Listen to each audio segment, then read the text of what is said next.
بسم اللہ الرحمن الرحیم۔ السلام علیکم۔ میرے دونوں بھائیوں کو ایک ہی لڑکی پسند تھی اور پھر امی نے اس کی شادی بڑے بھائی سے کروا دی، لیکن حیرت کی بات یہ ہوئی کہ پہلی ہی رات بڑے بھائی نے اسے مار کر کمرے سے نکال دیا اور طلاق دے دی۔ امی نے اس کی شادی دوسرے بھائی سے کر دی تو اس نے بھی مار کر بھابھی کو نکال دیا اور طلاق دے دی، اور پھر جیسے ہی وہ رات گزری دونوں بھائیوں میں ایک جنگ چھڑ گئی کہ وہ دونوں اس سے شادی کریں گے۔ مجھے یہ راز کچھ عجیب سا لگا اور پھر میں نے بھیس بدلا۔ میں نے بھابھی کے ساتھ شادی کر لی تاکہ سچ کا پتہ لگا سکوں، لیکن میرے پیروں تلے سے زمین تب نکلی جب بھابھی کمرے میں آتے ہی میرا نام حمیرہ ہے، میں ایک میڈیکل کی اسٹوڈنٹ ہوں۔ یہ ان دنوں کی بات ہے جب میں کالج جایا کرتی تھی اور اس وقت مجھے صرف اور صرف پڑھنے لکھنے کا ہی شوق ہوا کرتا تھا۔ میں گھر کے فضول کے جھمیلوں سے خود کو دور ہی رکھتی تھی۔ میں شوخ، چنچل اور غرور مزاج کی مالک تھی۔ مجھے کسی کی کوئی پرواہ نہیں تھی۔ میں صرف اور صرف اپنے آپ سے مطلب رکھتی تھی۔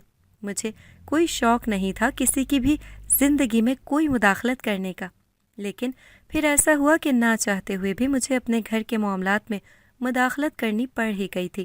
میرے کالج کی چھٹیاں چل رہی تھیں۔ ان دنوں گھر میں کچھ ناگوار معاملات ہو رہے تھے۔ صبح شام دن رات بھائیوں کی نوک جھوک ہونے لگی تھی۔ میرے دو بڑے بھائی تھے جن کے بیچ آپس میں جنگ چھڑی ہوئی تھی۔ کبھی کبھی میں سوچتی اور امی سے کہتی، یہ لڑکیوں کا چکر تو ہوتا ہی برا ہے۔ آج کل کی لڑکیاں بھی نہ بھائیوں کے بیچ میں نفرتیں پیدا کروا دیتی ہیں۔ لو دیکھ لو امی، میں نے آپ کو پہلے ہی کہا تھا یہ سب ضرور ہوگا، میں نے امی سے اتراتے ہوئے کہا۔ امی پریشان ہو کر کہنے لگی، بیٹا میں اس وقت بہت مجبور ہو گئی تھی، اس وقت مجھے جو ٹھیک لگا میں نے وہ کیا۔ میں نے کہا امی، لڑکی تو لڑکی، لیکن ہمارے گھر میں تو معاملات ہی کچھ اور نظر آ رہے ہیں۔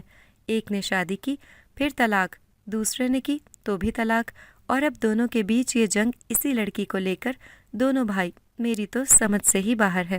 امی میرے آگے ہاتھ جوڑے کہنے لگی، بیٹا تو ایسا نہ کر، تو ہی میری مدد کر سکتی ہے، تو ہی تو میرا سہارا ہے۔ یہ دونوں میرے بیٹے ہی نہیں، تیرے بھی تو بھائی ہیں۔ تجھے برا نہیں لگتا ان لوگوں کو ایسے لڑتا ہوا دیکھ کر؟ میں سوچ میں پڑ گئی تھی کہ امی یہ تو آپ ٹھیک کہہ رہی ہیں، بالکل ہیں تو میرے بھائی ہی۔ کرتی ہوں کچھ، دیکھتی ہوں کیا چل رہا ہے ان کے بیچ میں۔ میں اپنے بھائی کے پاس کھانا لے کر گئی تو وہ غصے میں بھرے اپنے کمرے میں ایک طرف بیٹھے ہوئے تھے۔ میں نے بہانے سے پوچھا، اجمل بھائی کیا ہوا، کیوں غصے میں منہ پھلائے بیٹھے ہیں؟ آپ چلیں اٹھیں، کھانا کھا لیں جلدی سے۔ وہ کہنے لگے، نہیں مجھے کوئی کھانا وانا نہیں کھانا، مجھے صرف اور صرف منزہ سے شادی کرنی ہے۔ مگر بھائی ایسا کیسے ہو سکتا ہے؟ آپ کی شادی جب امی نے خود منزہ سے کروا دی تھی تو آپ نے تو اسے مار پیٹ کر خود طلاق دے دی تھی، اور اب آپ کی یہ ضد بھلا ایسے کیسے ہو سکتا ہے؟ میں اجمل بھائی سے بات کرنے کے بعد سیدھا کھانا لے کر جمال بھائی کے پاس گئی تو وہ بھی منہ پھلائے ایک کونے میں بیٹھے تھے۔ میں نے کہا، کیا ہوا جمال بھائی، کیوں منہ بنائے بیٹھے ہیں؟ چلیں اٹھیں، کھانا کھا لیں۔ ٹھیک اجمل بھائی کی طرح کہنے لگے، مجھے کوئی کھانا وانا نہیں کھانا، میں تو صرف منزہ سے شادی کروں گا۔ میں نے حیرانگی سے کہا، مگر بھائی اسے آپ نے ہی خود تو طلاق دے دی تھی، اور اب آپ دوبارہ شادی، بھلا یہ کیسے ممکن ہے؟ میں تو ڈر کے مارے گھبرائی امی کے پاس گئی۔ میں نے کہا، امی مجھے تو لگتا ہے میرے دونوں بھائیوں کا دماغ خراب ہو گیا ہے، وہ تو دونوں منزہ سے شادی کے چکر میں پاگل ہوئے جا رہے ہیں۔ پتہ نہیں ان دونوں کو ایسا بھی کیا ہو گیا ہے، پہلے دونوں نے خود ہی طلاق دے دی اور اب یہ ضد کر کے آپس میں ایک دوسرے سے لڑے جا رہے ہیں۔ آخر امی ایسا بھی کیا ہوا تھا؟ مجھے تو کچھ زیادہ نہیں خبر، بس اتنا پتا ہے کہ دونوں بھائیوں نے شادی کی تھی منزہ سے اور طلاق دے دی تھی۔ مگر امی آپ نے ایسا کیوں کیا تھا؟ جب اجمل بھائی نے شادی کر لی تھی تو پھر منزہ کی شادی جمال بھائی سے کیسے ہوئی، اور یہ سب کیوں اور کیسے ہوا تھا؟ مجھے پلیز بتائیں تاکہ میں پھر معاملے کی تہہ تک پہنچ سکوں، کیونکہ جب یہ سب کچھ یہاں ہو رہا تھا میں ان دنوں یہاں آ نہیں سکی تھی۔ میں اس وقت ہاسٹل میں تھی اور میرے امتحان چل رہے تھے۔ جب سے یہاں آئی ہوں تو دونوں بھائیوں کے درمیان جھگڑے ہی دیکھ رہی ہوں، اور آپ نے مجھے تو کچھ بتانا ضروری ہی نہیں سمجھا، بس کہہ رہی ہیں سب کچھ ٹھیک کر دے، بھائیوں کی نفرتیں مٹا دے۔ اب آپ خود بتائیں، مجھے جب تک کچھ پتہ ہی نہیں ہوگا تو میں کیسے کچھ کر سکوں گی؟ یہ بات سن کر